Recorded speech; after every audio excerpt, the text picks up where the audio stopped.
Hello church, my name is Kristen Frye. I work in Uganda with street children and with child trafficking. And I wanted to say thank you so much for the role you play in this ministry. I literally could not do it without you.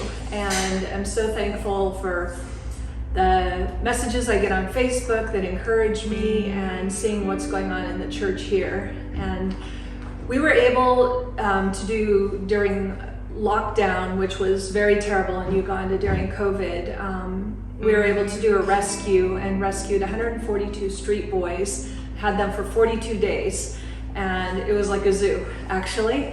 But God really moved in that because these boys needed time to just be in a place where they could be quiet, off the streets, and be able to learn to trust people and to get away from their bad habits and away from drugs and things.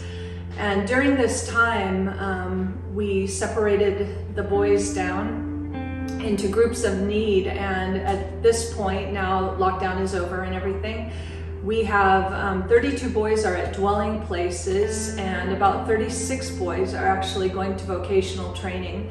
And these are older boys who were just fed up of life on the streets, and now they have a new chance, a new beginning. So, always what God intends. What Satan intends for evil, God intends for good. And God really used lockdown to literally rescue the lives of these boys. We also had a time where we were supposed to take about 42 girls back to the village, and lockdown had us not able to travel in the country at all. So the girls stayed with us an extra month and a half, and this proved to be a really good time, especially for teaching and nourishing their young souls.